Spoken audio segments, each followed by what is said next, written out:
All right, so in Islam, giving to charity is, well, it's a huge deal, a cornerstone of the faith. But you've probably heard two different words thrown around, zakat and sadaqah. Now, they both involve giving, but they are fundamentally different. One is a foundational duty, and the other is this beautiful act of devotion. Okay, let's dive in and clear up any confusion. So, are they just two ways of saying the same thing? You know, just a matter of word choice? Or does one carry a weight that the other doesn't? Well, the short answer is there is so much more to the story, and understanding the difference is really key to grasping the whole Islamic approach to wealth, community, and even worship itself. To really get to the heart of it, let's start with a simple but super powerful analogy. This should make the difference click right away. Think of it like this. Zakat is the foundation of a house. It's non-negotiable. It's absolutely required for the whole building to stand strong. Sadaqah, on the other hand, is like decorating that house with beautiful flowers and art. It adds beauty, it adds love, it adds personality. You see? Both are vital, but one is an absolute duty, while the other is a limitless expression of devotion. So let's build on that foundation and focus on zakat first. This isn't just about being a good person. This is a pillar of the entire faith. Zakat is one of the 5 core pillars of Islam. That puts it on the exact same level of importance as believing in one God, praying, fasting, and making the pilgrimage to Mecca. It's a mandatory religious duty for any Muslim whose wealth goes over a certain minimum amount that's called the nisab and stays there for a whole year. And look, this isn't just someone's interpretation, it's a direct command. The Quran mentions zakat right alongside prayer over and over again. This highlights just how inseparable they are. So skipping zakat is considered a major sin, just like skipping your daily prayers would be. Okay, so what are we talking about numbers-wise? How much is this obligation? The rate is fixed and it's super precise, 2.5%. And get this, it's not 2.5% of your paycheck. No, it's calculated on your excess wealth, things like savings, gold, and business assets that you've held for over a year after all your own essential needs are already met. And this brings us to the spiritual heart of zakat. The word itself literally means to purify. The belief is that by giving this 2.5%, a Muslim is actually cleansing the other 97.5% of their wealth. It's about protecting it from greed and remembering that all wealth comes from God in the first place. It's a purification of your money, for sure, but also your soul. Now let's talk about the flowers, the voluntary act of sadaqah. If zakat is all about structure and obligation, sadaqah is all about spontaneous generosity and the sheer beauty of giving in any form you can imagine. This quote from the Prophet Muhammad just completely redefines what charity is. I mean, think about that for a second. Every good deed. What does that really mean? It's a radical idea.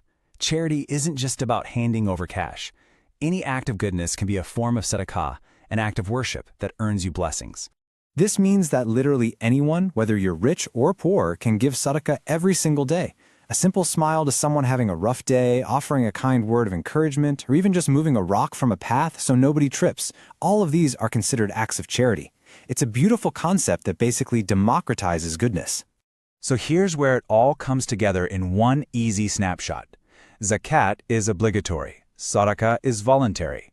Zakat has that fixed rate of 2.5%. Sadaqah can be any amount or, as we said, just a simple action. And, this is key, zakat has very specific recipients, while sadaqah can be given to absolutely anyone. It's the clear difference between a structured duty and a boundless expression of faith. And that structure around zakat is incredibly important. The money isn't just meant to be given out randomly. No, the Quran itself specifies exactly who is eligible to receive these funds. Here they are, the 8 categories laid out in the Quran. It includes the poor and the needy, of course, but also the officials who actually administer the zakat, new converts to Islam who might need some help getting on their feet, freeing captives, helping those who are drowning in debt, those striving in God's cause, and even travelers who find themselves stranded. It's basically a comprehensive social safety net. But the rules don't just say who can receive zakat. They're also super clear about who cannot. You can't give it to your own dependents, like your parents or your kids, because you're already obligated to support them anyway. It also can't be given to the rich, or to the direct descendants of the Prophet Muhammad, to maintain the purity of the institution. And this one is crucial. Zakat funds are meant for people, not for building projects like mosques. So, why all these rules, right? Why this specific percentage and these specific recipients? It's because Zakat is so much more than just charity. It's designed to be a divine financial system with a truly grand vision to systematically end poverty. To really get the problem Zakat is designed to solve, just look at this. A report from 2017 found that just 42 of the world's richest people held as much wealth as the poorest 3.7 billion people combined. I mean, that's a staggering figure, isn't it? It just perfectly highlights the massive global challenge of wealth inequality. So how does Islam tackle this kind of extreme inequality? Well, the answer, established 1400 years ago, is a system that directly confronts it. By making it an obligation for the wealthy to give a portion of their stagnant savings to the needy, Zakat forces wealth to constantly circulate through society. It prevents it from just being hoarded by a select few at the top. And listen, this isn't just some nice theory on paper. The historical impact is, wow, it's pretty incredible. About a century after the Zakat system was established, during the time of a ruler named Caliph Umar bin Abdulaziz, the system worked so well that, and I'm not making this up, in some parts of the Muslim world, state officials literally couldn't find anyone poor enough to give Zakat to. Can you imagine that? They were actively searching for eligible people and came up empty. The system had effectively eliminated destitution in those areas. Okay, now let's fast forward to today. A United Nations report pointed out that a tiny fraction, just 2% of the wealth of a single one of the world's richest people could be enough to end world hunger. Think about that. A small percentage with a world-changing impact. Sound familiar? And that really brings us to our final thought. The Zakat rate is 2.5%. The figure needed to solve a massive global crisis like world hunger is around 2%.